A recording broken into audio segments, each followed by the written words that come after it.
나오미를 떠나지 않고 시어머니 그 나오미를 따라서 이스라엘에 들어와서 유다 땅에서 보아스라는 기업 부를 자를 만나서 그 룻이 결혼을 하게 되고 그 룻이 바로 다윗 왕의 할머니가 된다는 이야기까지 여러분들에게 들려드렸습니다. 그리고 네 번째로 등장한 족보 가운데 등장한 네 번째로 등장한 여인이 누구였어요? 다윗의 바세바인데 어떻게 표현이 되어 있었어요? 바세바라는 이름으로 표현이 안 되고 우리아의 아내라고 표현이 됐어요. 우리아의 아내라고 표현된 그 표현은 바로 뭐예요? 가장 치욕스러워. 자신들이 가장 성분이라고 믿고 메시아는 다윗의 자손이라고 알고 있었는데 그 메시아의 그 선조가 될 그 다윗왕, 그리고 자신들이 가장 위대하다고 생각하는 그 다윗왕의 가장 더러운 치부를 드러내고 있는 것이 바로 바세바예요. 근데 그 바세바를 그냥 바세바라고 표현한 것도 아니고 우리아의 아내, 다윗, 당신이 우리아를 죽였잖아. 이것을 기억나게끔 하는 게 우리아의 아내라는 표현이었죠. 그 네 여인, 그리고 마지막에 마리아까지 등장을 시키면서 그 족보가 이야기하고자 하는 건 뭐예요? 이스라엘 백성들에게 전통과 관습과 종교성, 습관 이런 거에 빠져있는 하나님을 온전히 믿지 못하고 자신들이 선민이라는 그 선민의식만 가지고 구원받을 수 있다. 우리는 피를 이어받은 자들이다 라고 착각하고 있는 그들에게 마태는 무엇을 얘기하고 싶었어요? 진짜 조건은 믿음의 조건. 그리고 믿음의 피가 흘러야만 구원받을 수 있다라는 것을 그 족보를 통해서 이야기를 해주었다는 것이죠. 굉장히 중요한 얘기예요. 굉장히 중요한 얘기고 여러분들이 잘 어디 가서 듣기 힘든 이야기, 책을 깊이 읽어야 알 수 있는 이야기. 근데 너무나도 중요한 이야기. 그래서 여러분들이 이런 걸 기억을 하고선 여러분들의 자녀에게 마태복음을 같이 읽으면서 이야기를 해주세요. 그냥 스쳐 지나가지 말고 나중에 자녀들하고 같이 마태복음을 다 읽고 나서 이 안에 여자들이 있는데 이런 이름을 가지고 있고 이런 배경을 가지고 있고 이런 여인들이다. 근데 이런 건 이런 의미를 가지고 있다라고 이야기를 해주면 아이들에게 정말로 귀한 교육이 될 거예요. 그러면 이 아이들도 믿음으로 하나님께 나아가게 되고 자신들이 내 부모가 집사님이니까 내 부모가 권사님이니까 나 구원받을 수 있겠지라는 착각 속에 빠지지 않아요. 자, 우리 지난주에 그런 말씀들을 우리가 살펴보았고요. 오늘은 임마누엘이라는 제목으로 우리가 하나님의 말씀을 보려고 합니다.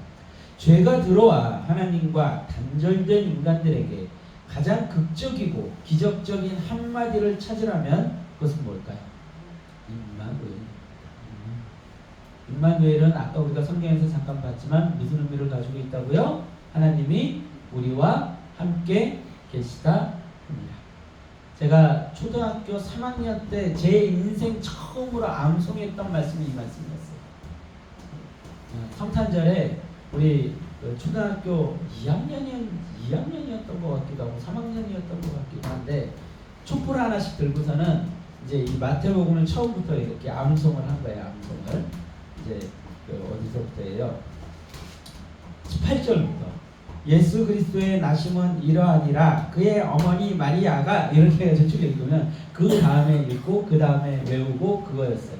근데 제가 외웠던 부분이 바로 그거예요. 아들을 낳으니 그 이름을 어디예요? 보라 처녀가 잉태하여 아들을 낳을 것이니 그 이름을 임마누엘이라 하리라 하셨으니 이를 번역한즉 하나님이 우리와 함께 계시다 합니다. 제일 길었어요. 제일 힘들었어요. 그래서 이거를 처음 외웠던 말씀인데 지금도 잊혀지지가 않아요. 지금 초등학교 때 그 외웠던 최초의 말씀. 그래서 이 말씀을 볼 때마다 그때 생각이 나고는 합니다. 자, 하나님께 범죄하고 낙원을 잃어버린 그리고 낙원에서 쫓겨난 인간들에게 하나님은 그의 얼굴을 감추셨어요. 그래서 하나님께서 생명나무 앞에 불칼을 든 두 그룹을 두게 하셔서 그 생명나무에 가까이 하지 못하게 하셨고 에덴에서 인간들은 쫓겨나게 됩니다. 에덴에서 쫓겨난 인간들은 땀을 흘리며 수고를 하게 되고 해산의 고통을 안게 되고 여자는 남자에게 복종하게 되고 이런 여러 가지 고통이 인간 안에 들어오게 되죠. 인간에 들어온 가장 큰 고통은 무엇이었을까요? 인간에 들어온 가장 큰 고통은 두려움이었습니다. 에덴에 있을 때는 하나님의 보호하심을 받았죠. 모든 짐승, 모든 만물이 인간의 발 아래 있었고 인간의 통치를 받았어요. 그래서 그것들은 그 무엇도 인간에게 두려움의 대상이 될 수가 없었어요. 그런데 에덴에서 쫓겨난 순간 세상의 모든 것들이 인간에게 위협이 됐어요. 인간만큼 나약한 존재가 없습니다. 인간은요, 독을 뿜어낼 수도 없고요, 몸이 딱딱하지도 않아요.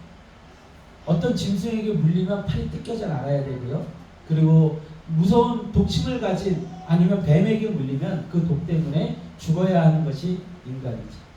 모든 짐승들 중에 가장 약한, 태어났을 때 가장 약한 존재는 인간의 아기인 것 같아요. 아무것도 할 수 없습니다.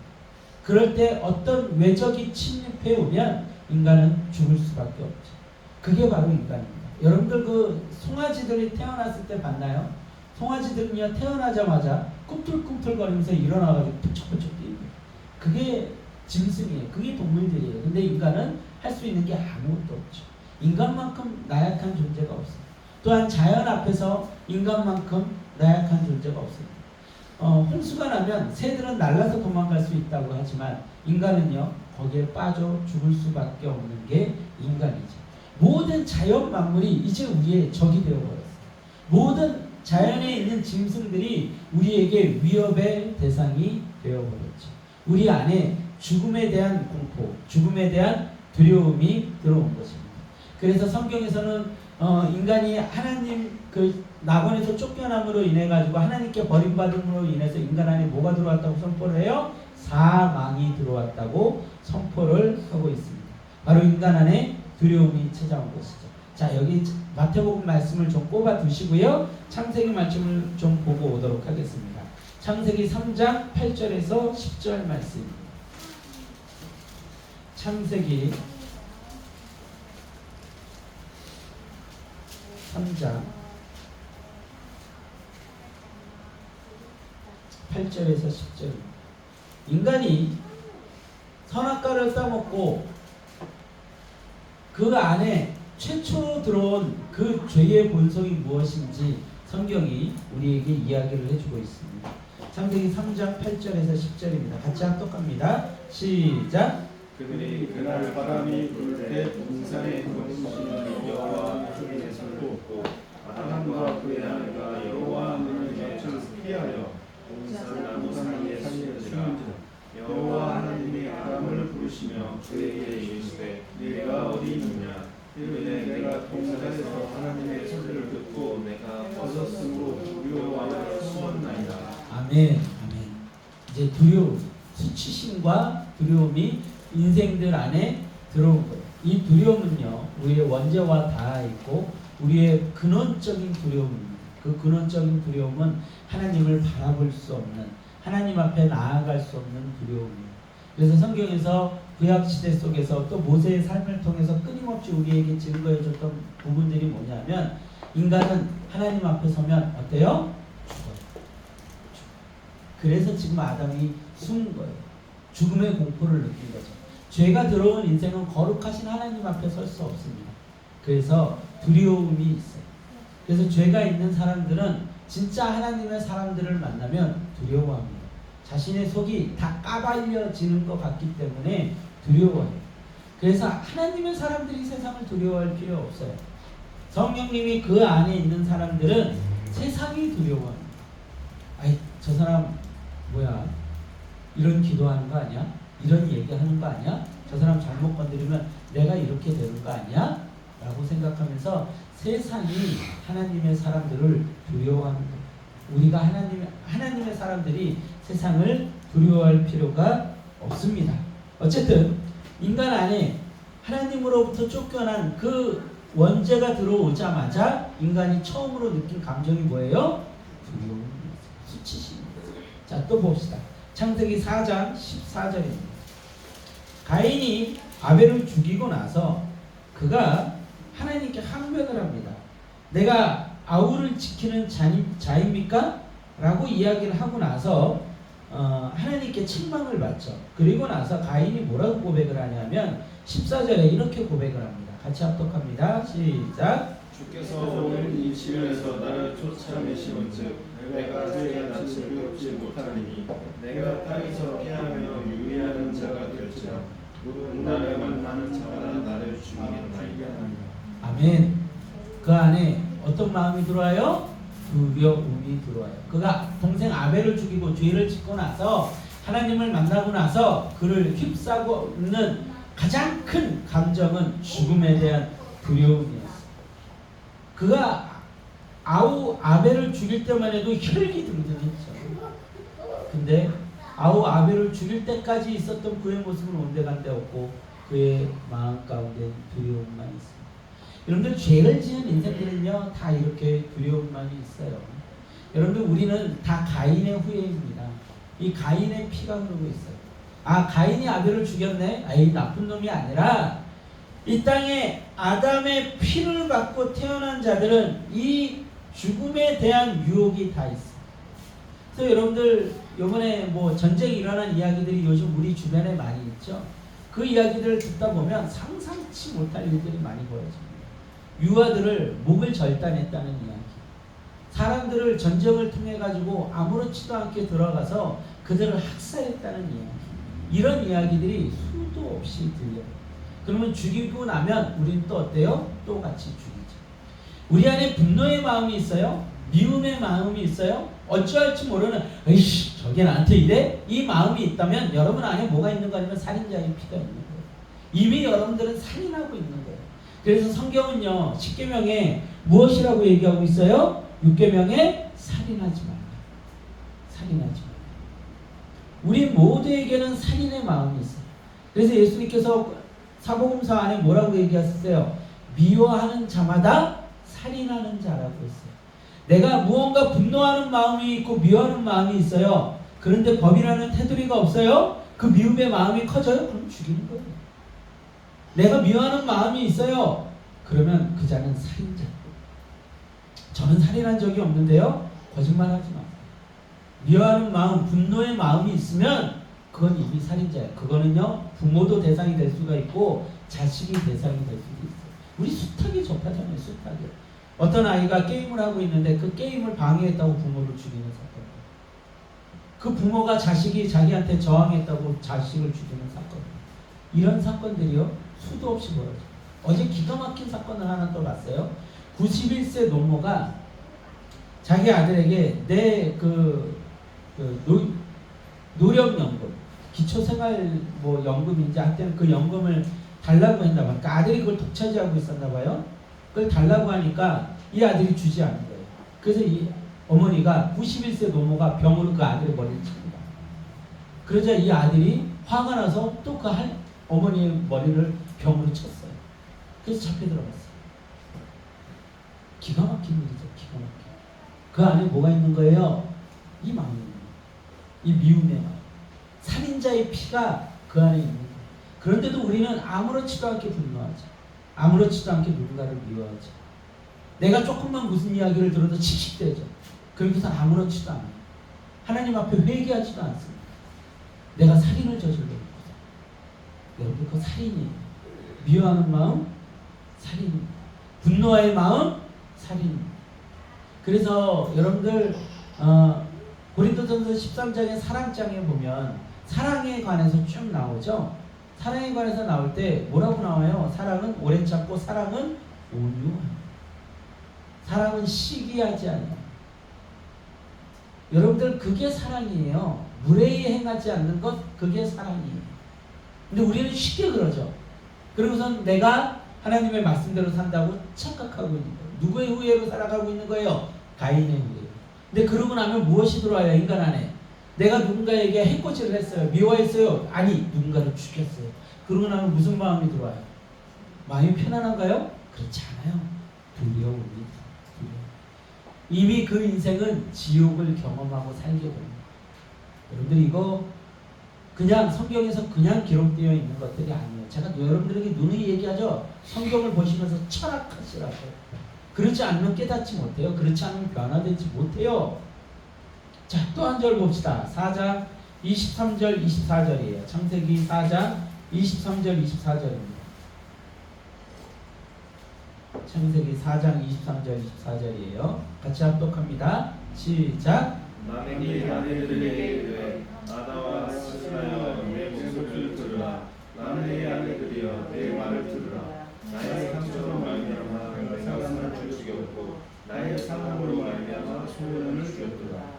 가인의 아내는 벌이 700인데 라멕에 비하면 벌이 77배이리로다 하였더라.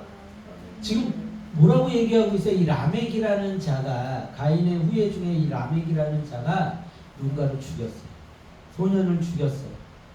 그리고서는 그가 지금 누구에게 이야기를 하고 있대요? 라멕이 아내들에게 이르되 이렇게 이야기를 하고 있어요. 왜 아내들에게 이렇게 이야기를 했을까요? 왜 아내들에게? 그리고 자기를 죽이는 자는, 자기를 해하는 자는 가인에게는 벌이 7배인데 자기를 해하는 자는 77배예요. 왜 이런 얘기를 했을까요? 두려움 때문이죠. 이제는 누구조차 믿을 수 없는 사람이 되어버렸어요. 자기의 아내들조차, 자신의 가족들조차 믿을 수 없는 사람이 되어버렸어요. 세상에서 가장 불행한 인생들이죠. 내 부모를 믿을 수 없고, 내 자녀를 믿을 수 없고, 내 형제를 믿을 수 없는, 내 가족조차 믿을 수 없는, 그리고 그 두려움 가운데 살아가는 인생. 무엇이 문제인지도 모르고 살아가는 인생. 모두가 날 버릴 수 있겠구나, 모두가 날 죽일 수 있겠구나 라는 그 두려움 가운데 살아가는 인생. 그 두려움이 어디서 왔어요? 하나님으로부터 버림받은 그곳에서 그 두려움이 들어왔다는 것이죠. 하나님과의 단절로 인해 찾아온 두려움은 부모를 잃고 어둠 속에 부활해진 아이의 마음이었을 것입니다. 하나님과의 단절은 곧 죽음에 대한 무대책을 말하는 것이고, 죽음에 대한 두려움은 인간을 무기력하게 만들고 우상을 섬기게 만든 것입니다. 또 모든 우상 숭배의 그 근저에는 뭐가 있냐면 바로 죽음에 대한 두려움. 그리고 이 땅을 살아가는 모든 인간들이 가장 열심히 섬기고 있는 우상은 무슨 우상이에요? 돈의 우상이죠. 만몬주의죠. 왜 사람들이 돈의 우상을, 이 만몬주의를 섬기며 살아갈까? 두려움 때문이죠. 돈이 있어야만 자신이 버림받지 않을 거라고 생각해요. 할아버지 할머니들이 흔히들 하는 이야기들이 있죠. 죽기 전까지 자식들에게 유산 남기지 마라. 그래야 대접받을 수 있다. 무엇에 대한 두려움이에요? 말년에 자신이 버림받을 것에 대한 두려움이에요. 어리석은 두려움이죠. 많이 가지면 가진 자일수록 그런 두려움이 큽니다. 그것을 위해서 열심히 끌어모으죠. 열심히 저축을 하죠. 그러면서도 그들의 두려움은 끝나지 않아요. 그 두려움의 그 근원적인 문제는 어디서 왔기 때문입니까? 하나님으로부터 버림받은 데서 왔기 때문입니다. 바로 만몬주의의 배경에는 죽음에 대한 두려움이 그 본질에 깔려있는 거예요. 세상의 모든 사람들이 무언가를 집착하고 추구하고 자신이 그것을 가지고 있어야만 살 수 있을 거라고 생각하는 모든 것들이 그 죽음에 대한 두려움이에요. 그래서 여러분들 그 모든 죽음에 대한 두려움에서 자유로울 수 있는 방법은 단 하나밖에 없습니다. 믿음밖에 없어요. 죽음을 초월해야 돼요. 죽음을 초월할 수 있는 방법은 뭘까요? 네?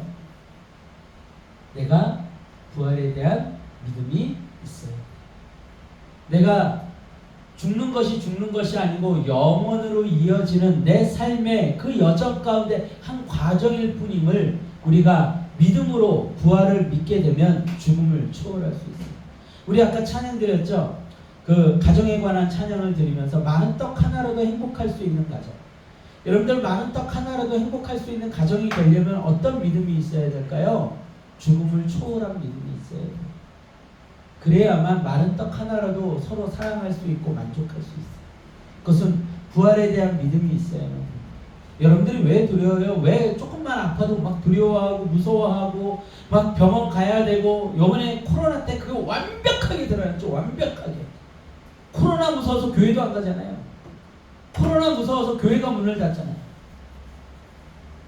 코로나 무서워가지고 그 백신 맞으려고 그냥 눈에 그냥 쌍심지들을 키고 막 어떻게든 빨리 맞으려고 그러고, 근데 결국은 어떻게 됐어요? 코로나 그 백신들 열심히 2방, 3방씩 맞고서는 아 이제 나 안전했는데 코로나 2번, 3번씩 다 걸렸죠. 예? 이 어리석은 인간들 완벽하게 드러났죠. 완벽하게 세상이 증거해 줬어요. 거짓으로 자기에게 나 믿음이 있어요 라고 막 생각했던 사람들이 죽음의 공포에 막 벌벌벌벌 떨면서 다닙니다. 자녀 중에, 가족 중에 누가 코로나 걸리면 막 격리시켜요. 죽을까봐 그들을 격리시키고 죽음을 두려워한 이유는 뭐예요? 천국에 대한 확신이 없기 때문이죠. 내가 죽어서 천국에 갈 확신이 없는 거예요. 천국에 갈 확신이 있으면 빨리 죽고 싶다니까요. 하나님이 맡기신 사명이 있어서 살아가는 거지. 하나님의 일을 해야 되고 하나님의 기쁨이 되고 하나님의 영광을 위해서 하나님이 저를 살려두셨기 때문에 열심히 살아가는 거지. 그 이후에 살아갈 이유가 별로 많이 없어요. 별로 많이 없다니까요. 그때들 전부 다들 그 죽음의 공포 앞에서 조금만 아파도 벌벌벌벌 떨고 왜 그래요? 왜 그러는 거예요? 자신이 없는 거예요. 자신. 나 지옥 가면 어떡하지? 나 천국 못 가면 어떡하지? 여러분들 우리는 그 죽음의 문제 앞에 하나님의 은혜가 없이는 살아갈 수 없는 존재들임을 깨달아야만 그 죽음의 문제를 이겨낼 수가 있습니다. 여러분들 광야길의 이스라엘은 죽음의 문제 앞에 하나님의 은혜도 잊어버리고 그 존재마저 부정해버립니다. 우리 출애굽기 말씀을 한번 또 봅시다. 출애굽기 14장 10절에서 12절이에요. 출애굽기 14장 10절에서 12절. 자, 같이 합독합니다. 출애굽기 14장 10절에서 12절 시작. 바로가 가까이 올 때 이스라엘 자손이 눈을 들어 본즉 애국 사람들이 자기들 뒤에 있는지라. 이스라엘 자손이 심히 두려워하여 여호와께 부르짖고 그들이 또 모세에게 이르되 애굽에 매장지가 없어서 당신이 우리를 왜 이끌어내어 이 광야에서 죽게 하느냐. 어찌하여 당신이 우리를 애굽에서 이끌어내어 우리에게 이같이 하느냐. 우리가 애굽에서 당신에게 이른 말이 이것이냐. 이르기를 우리를 내버려두라. 우리가 애굽 사람을 섬길 것이라 하지 아니하더냐. 애굽 사람을 섬기는 것이 광야에서 죽는 것보다 낫겠노라. 아멘. 자, 보세요. 이스라엘 백성들이 홍해를 앞에 두고 애굽 병사들이 쫓아오니까 죽겠다고 소리칩니다. 기본적으로 뭐가 없는 거예요? 지금 믿음이 없는 거죠. 하나님께서 살아계심을 알고 하나님을 믿고 나왔으면 하나님을 믿어야 되는데 믿음이 없는 거예요. 믿음이 없는 것은 바로 어디로 이어져요? 두려움으로 이어지죠. 믿음이 없으면 바로 두려워할 수밖에 없어요. 자, 그러고 나서 모세에게 지금 뭐라고 얘기하고 있어요? 우리가 애굽에 있을 때 당신이 하나님의 이야기를 하고 우리를 애굽에서 이렇게 출애굽시킨다는 이야기를 들었을 때 우리 그냥 두라고 했잖아. 우리 괜찮다고 했잖아. 애굽에 있는 게 더 낫다고 했잖아. 정말로 그랬을까요? 자, 봅시다. 2장 23절이에요. 출애굽기 2장 23절. 출애굽기 2장 23절. 출애굽기 2장 23절. 같이 합독합니다. 시작. 여러 해 후에 애굽 왕은 죽었고 이스라엘 자손은 고대 노동으로 말미암아 탄식하며 부르짖으니 그 고대 노동으로 말미암아 부르짖는 소리가 하나님께 상달되니라. 지금 성경이 뭐라고 얘기를 하고 있어요? 이스라엘 백성들이 죽겠다고 소리친 거예요. 죽겠다. 하나님 저희 힘들어요. 저희 죽겠어요. 저희 좀 살려주세요. 라고 소리치던 이스라엘 백성이 홍해 앞에서 애굽 병사에게 죽게 생겼으니까 지금 뭘 얘기를 하고 있어요? 거짓말을 하고 있는 거예요. 우리 애굽에서 살아도 좋다고 했잖아. 우리 왜 인류 끌고 나와가지고는 매장지가 없어서 그래? 우리를 왜 여기다 다 매장시키려고 하는 거야? 하나님 어딨어? 하나님 나오라 그래. 라고 소리치고 있는 거죠. 여러분들 두려움은 곧 뭘로 이어져요? 자기 부정, 하나님에 대한 부정으로 이어지고 있는 것을 보고 있어요. 죽음 앞에 인생은요, 이기적이고 추해져 버립니다. 죽음을 앞에 두고 있기 때문에 인간은요 추해지고 이기적이 되는 거예요. 그 죽음을 뛰어넘을 수 있어야만 이기적이지 않을 수 있고 추해지지 않아요. 근데 지금 이스라엘 백성들이 딱 그것을 보여주고 있죠. 그래서 예수님께서는 이렇게 말씀하셨습니다. 요한복음 12장 25절 26절이에요. 요한복음 12장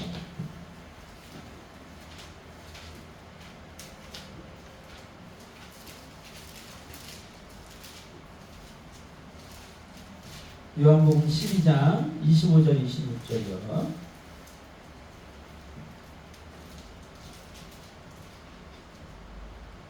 요한복음 12장 25절 26절 같이 합독합니다. 시작. 자기의 생명을 사랑하는 자는 잃어버릴 것이요 이 세상에서 자기의 생명을 미워하는 자는 영생하도록 보존하리라. 사람이 나를 섬기려면 나를 따르라. 나 있는 곳에 나를 섬기는 자도 거기 있으리니 사람이 나를 섬기면 내 아버지께서 그를 귀히 여기시리라. 자, 예수님께서 뭐라고 얘기하십니까? 자기의 생명을 사랑하는 자는 뭐라고요? 잃어버릴 것이요 이 세상에서 자기의 생명을 미워하는 자는 영생하도록 보전하리라. 아멘. 예수님께서 지금 무슨 얘기를 하고 있는 거냐면 우리가 생명을 하찮게 여기라는 소리가 아니에요. 이 땅에 그 살기 위해서 집착하는 인생들에게 하고 계시는 말씀이죠. 이 땅에서 자신의 생명을 지키기 위해서 집착하는 자들은 결국은 그 생명을 어떻게 될 거예요? 잃어버리게 될 거라는 거예요. 죽음을 맞게 될 거라는 거예요. 지옥에 가게 될 거라는 거예요. 그런데 이 땅의 생명에 미련을 두지 않고 어디에 미련을 둬요? 하나님의 나라, 영원한 생명에 미련을 두는 자는 거기를 바라보고 사는 자는 영생하도록 보전이 될 것이라는 것이죠. 여러분들 여러분 안에 들어와 있는 그 죽음에 대한 두려움을 이겨내지 못하면요 우리는 하나님의 사람이 될 수 없어요. 여러분들의 삶을 잘 들여다보세요. 자신이 그런 두려움 가운데 살아가고 있나? 아니면 담대하게 하나님의 말씀을 믿고 영혼을 사모하며 살아가고 있나? 하나님으로부터 단절된 인생은 죽음의 문제 앞에 자유로울 수 없습니다. 그런데 그런 무기력한 인생 가운데 하나님이 들어오시기로 작정하신 거예요. 그게 뭐라고요? 임마. 하나님을 잃어버리고 하나님으로부터 단절되었기 때문에 인간은요 이 모든 세상의 삶이 고통의 삶일 수밖에 없어요. 나 언제 죽을지 몰라. 그 죽음에 대한 공포는요 단순히 어떤 큰 암이 걸렸을 때 아니면 큰 전쟁이 일어났을 때만 다가오는 고통이 아니라 모든 삶의 부분에서 찾아옵니다. 내 자식에게 버림받으면 어떡하지? 내 부모에게, 내 친구에게 버림받으면 어떡하지? 나는 두려움부터 해서 내가 사람들에게 무시당하면 어떡하지?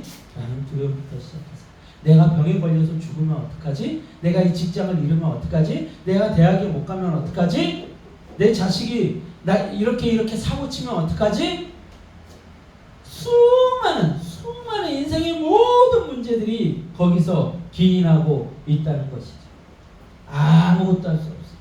거기에 매여서 평생 종노릇하는 거예요. 그래서 성경에서 뭐라고 해요? 사망의 종노릇하는 인생들에 관한 이야기를 하고 있는 것이죠. 이따 우리가 히브리서 말씀을 통해서 좀 볼 텐데 그건 이따가 보는 걸로 하고요. 지금은 우리 가장 중요한 마태복음의 선포를 일단 보고 넘어가겠습니다. 마태복음 1장 21절에서 23절입니다.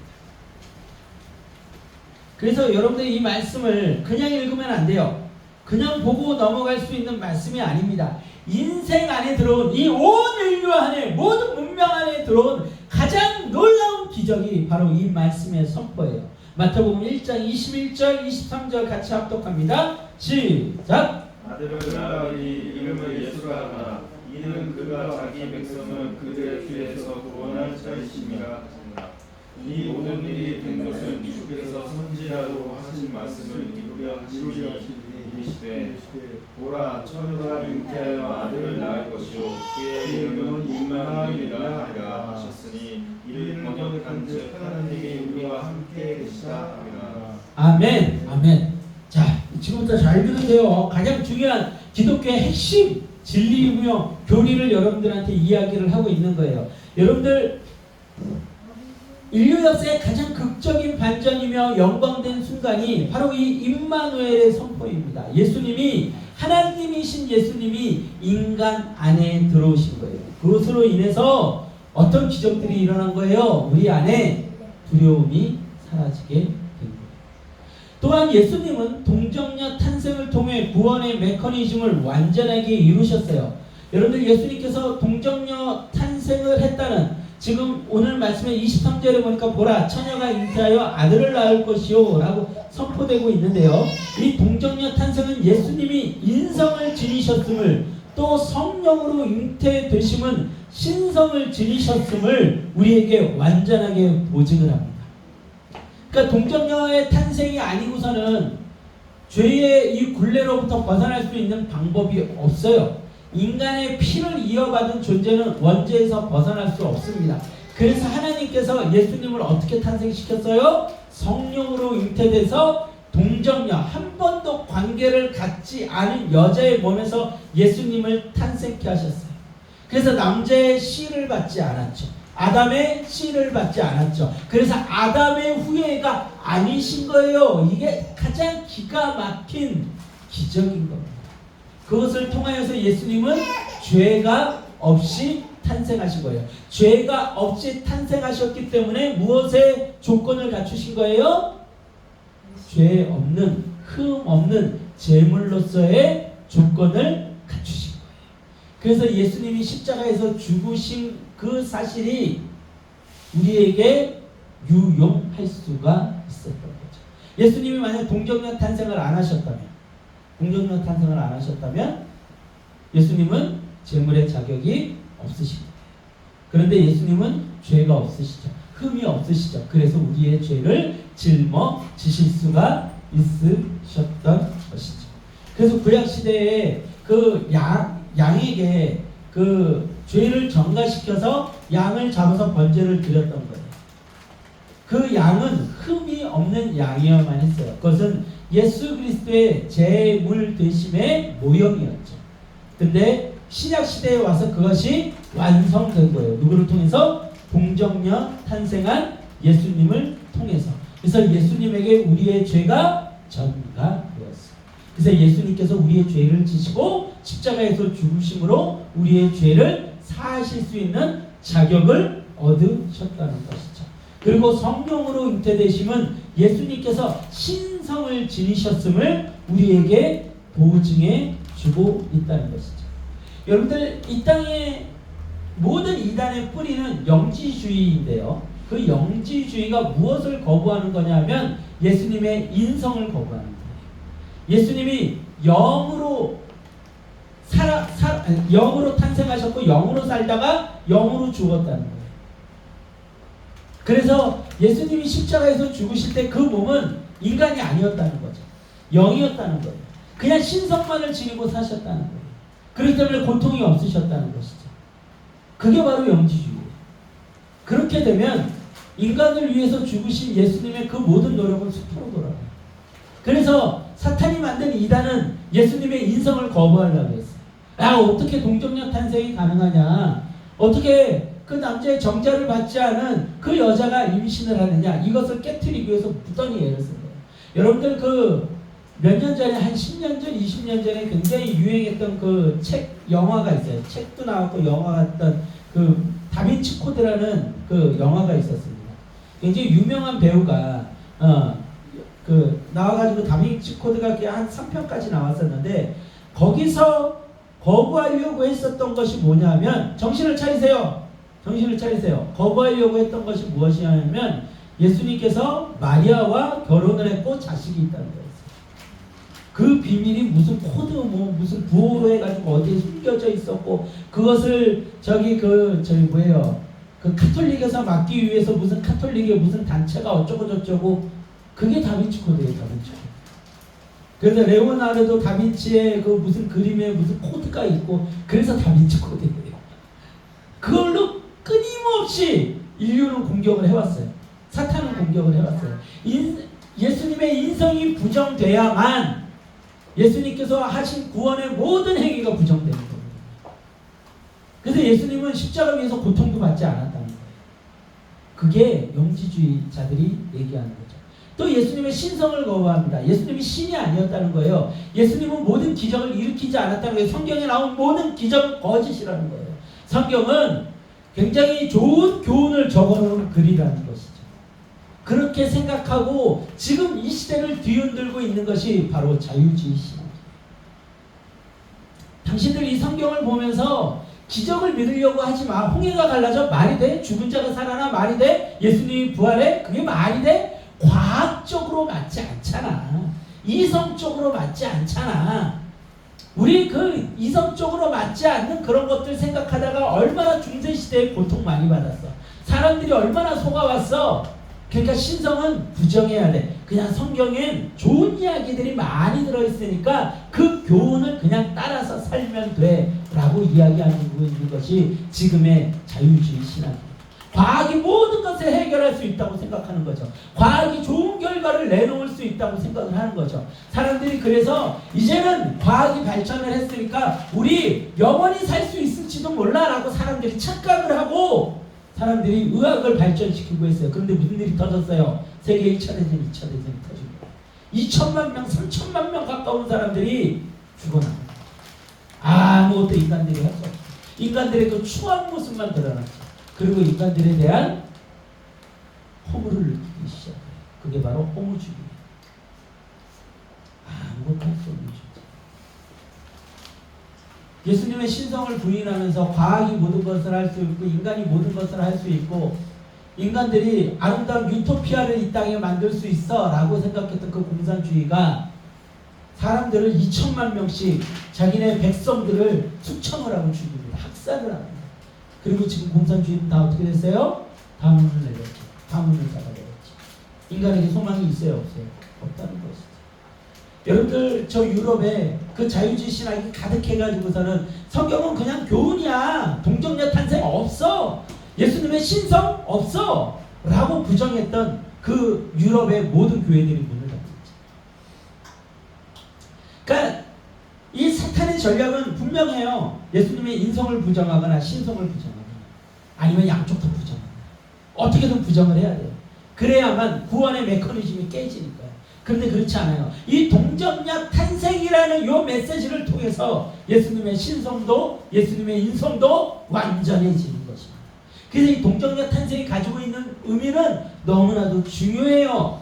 이 동정녀 탄생을 통해서 예수님께서 임마누엘 하셨다는 것이죠. 좀 어렵지만 여러분들이 이 정도는 기억을 해야 돼요. 그래야만 여러분들이 정말로 그런 이단들이 얘기하는 거에 넘어가지 않습니다. 그리고 정확하게 기독교의 진리에 대해서 깨달을 수가 있어요. 여러분들이 이거를 누가 그냥 막 아이디어로 써놓은 게 아니라 하나님께서 이렇게 준비하신 거예요. 그러니까 셰익스피어가 그런 얘기를 했죠. 이거를 만약 인간이 썼으면 그 사람이 신일 거라고. 이런 아이디어를 어떻게 낼 수가 있습니까? 그냥 하나님이 진리 그대로를 적어놓으신 거예요. 동정녀 탄생이라는 기가 막힌 그 기적을 우리에게 말씀하고 계신 것이죠. 자, 구원은 이 신성과 인성 이 둘의 어느 한 추도 무너져서는 성경의 구원 논리가 깨져버립니다. 예수님께서 인성을 지니심으로써 제물로서 가치가 있게 되셨고 우리를 위로하시기에 충분한 능력을 가지셨습니다. 자, 우리 히브리서 말씀을 보고 옵니다. 히브리서 22장 14절에서 18절이에요. 히브리서 2장 14절에서 18절입니다. 히브리서 2장 14절에서 18절입니다.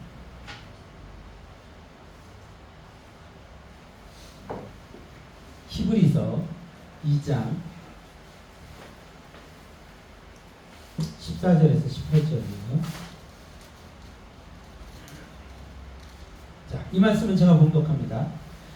자녀들은 혈과 육에 속하였음에 그도 또한 같은 모양으로 혈과 육을 함께 지니심은 죽음을 통하여 죽음의 세력을 잡은 자 곧 마귀를 멸하시며 또 뭐라고요? 죽기를 무서워함으로 한평생 매어 종노릇하는 모든 자들을 놓아주려 하심이니 이는 확실히 천사들을 붙들어 주려 하심이 아니요 오직 아브라함의 자손을 붙들어 주려 하심이라. 그러므로 그가 범사의 형제들과 같이 되심이 마땅하도다. 이는 하나님의 일에 자비하고 신실한 대제사장이 되어 백성의 죄를 속량하려 하심이라. 그가 시험을 받아 고난을 당하셨은즉 시험 받는 자들을 능히 도우실 수 있느니라. 아멘. 아멘. 예수님께서 어떻게 됐다고요? 혈과 육을 함께 지니심으로 말미암아 뭐예요? 한평생 죽음 때문에 종노릇하는 자들을 자유롭게 하기 위해서 하나님께서 혈과 육을 지니시고 동정녀 탄생을 하신 거예요. 그래서 그 고난을 같이 받으신 거죠. 이 땅에서 인간들이 지니고 있는 그 배고픔의 고난, 인간들이 이 땅에서 가지고 있는 그 모든 세상이 주는 그 죽음의 공포의 고난을 예수님은 함께 당하신 거예요. 그렇기 때문에 우리를 구원하실 수 있는 충분한 능력이 있으신 거예요. 무엇을 하신 거예요? 공감하신 거예요. 다시 한번요. 무엇을 하신 거예요? 공감하신 거예요. 여러분들 예수님을 믿는 사람들, 예수님을 닮은 사람들이 잘하는 것이 공감이에요. 예수님을 믿지 않는 사람들은 공감하지 않아요. 이기적이기 때문에, 그 뼛속 깊이 이기적이기 때문에 공감하지 않아요. 공감하지 않기 때문에 죽이는 거예요. 그 죽음이 끝나지 않는 거예요. 여러분들 제가 계속해서 몇 주 동안 그 얘기했죠. 그래요, 그렇구나, 그렇게 하세요. 여러분 그렇게 사세요? 그게 공감이에요. 공감이라는 중요한 메시지를 담고 있어요. 그거 못하면 죽는다니까요. 그거 못하는 사람은 하나님의 사람이 아니라고요. 요즘 저희 하명이가 변비가 걸려가지고 똥을 잘 못 삽니다. 되게 힘들어요. 되게 힘들어요. 아내는 그거를요 보살피면서 같이 옵니다. 그게 공감이에요. 저 조그만 아이가 울 때마다 같이 옵니다. 오늘 새벽에도 아이가 그 응가가 안 나와가지고 너무 힘들어하니까 이 아이를 붙들고 어찌할 바를 모르는 거예요. 잠이 들어가지고서는 그 피곤에 쩔어 있어가지고 밤마다 10번 이상씩을 아이 때문에 깹니다. 하명이가 여러분들 밤에 엄청 깨요. 그럴 때마다 눈을 뜨고서는 아이를 두들겨서 재웁니다. 그리고 이 아이가 힘들어하지 않을까, 아파하지 않을까 지켜보는 거예요. 그게 공감이에요. 그게 어머니의 마음이에요. 오늘 새벽에도 그러더라고요. 제가 안마를 해주는데 제가 일이 끝나고 와가지고 아내가 주일날 새벽이면은 아내 힘들지 말라고 제가 안마를 한 번씩 꼭 해줍니다. 마사지. 깨지도 못해요. 눈도 못 떠요. 힘들어가지고 피곤해가지고. 그래서 안마를 해주고서는 이불을 덮어주고 재웠어요. 근데 아이가 깨자마자 눈을 번쩍 뜹니다. 그리고 이 아이가 힘들어하니까 같이 그 슬퍼하면서 아이를 데리고서 어찌할 바를 모르는 거예요. 힘들지, 아프지. 자기의 피곤한 건 다 잊어버리는 거죠. 힘들었던 거 다 잊어버리는 거죠. 잠도 못 자가지고는 힘들어가지고 눈도 제대로 못 뜨고. 그런데 이 아이가 아프면 같이 우는 거예요. 같이 힘들어하는 거예요. 변비는 아이가 걸렸는데 더 큰 고통은 부모가 당하고 있어요. 그 울음소리를 들으면서 저도 같이 옆에서 물을 떠다 놓고 아이를 그 물에 담그고 아이를 보면서 이 아이가 조금이라도 편안해지기를 기대해요. 누구도 그러지 않죠. 누구도 그러지 않아요. 누구만 그래요? 부모만. 다른 사람들은 이 아이가 운다고 시끄러운 거예요. 다른 사람들은 이 아이가 운다고 불편한 거예요. 이상하게 생각하는 거예요. 근데 부모는 그러지 않아요. 뭐 하고 있는 거예요?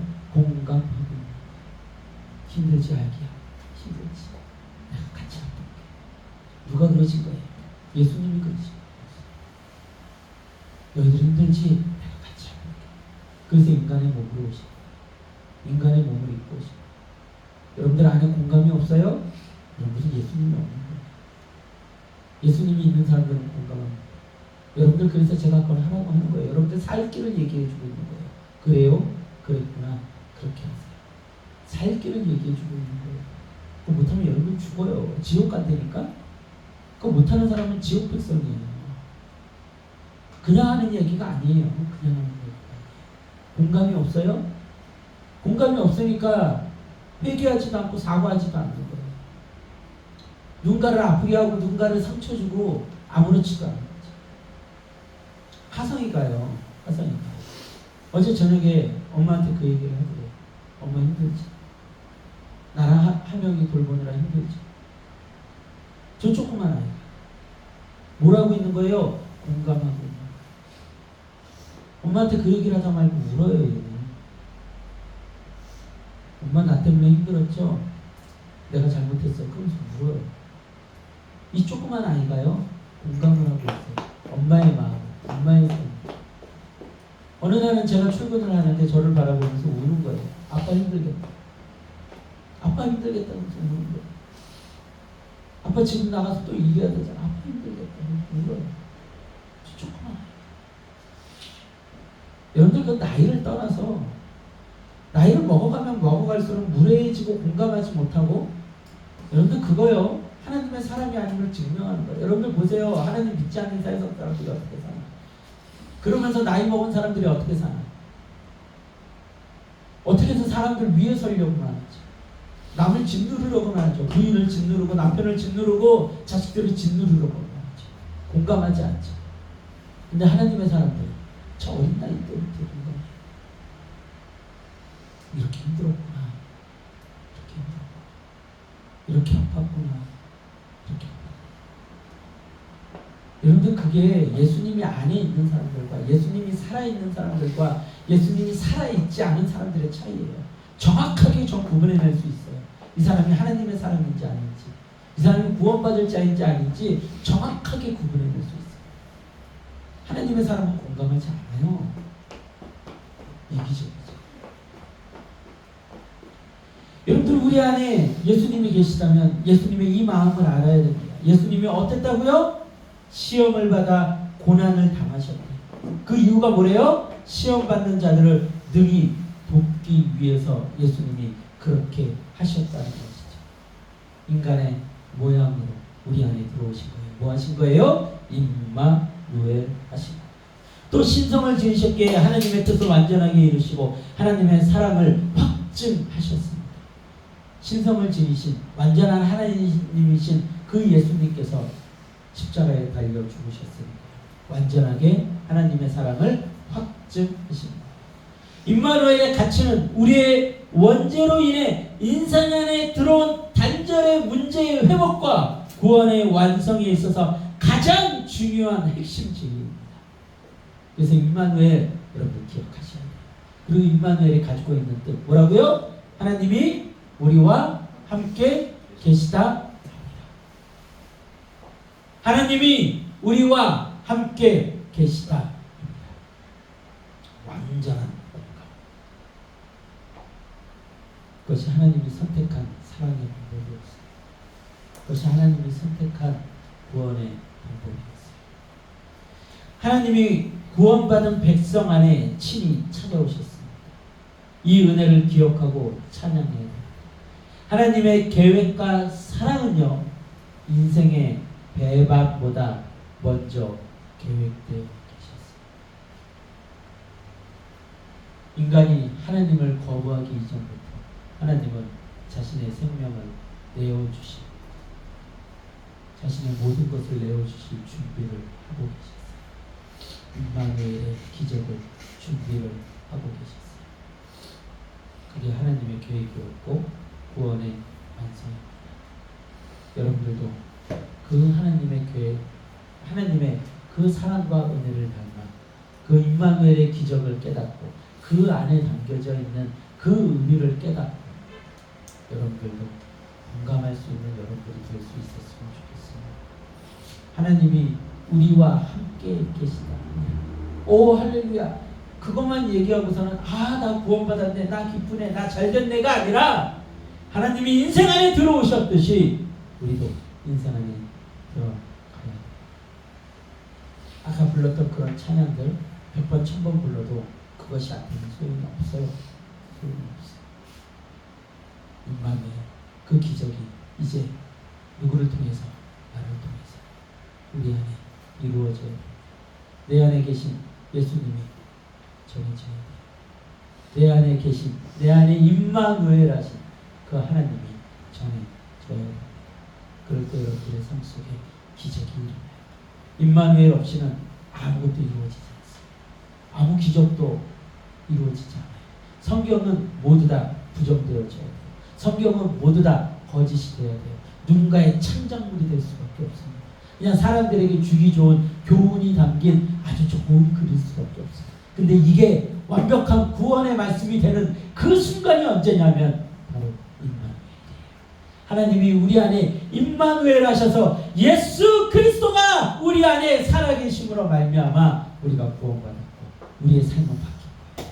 우리 안에 공감하셨기에 지금도 우리를 위하여 기도하실 수 있는 거고 우리 안에 임마누엘 하셨기에 지금도 우리를 위로하실 수 있는 거예요. 그 하나님을 믿으십니까? 그 하나님이 여러분 안에 살아계십니까?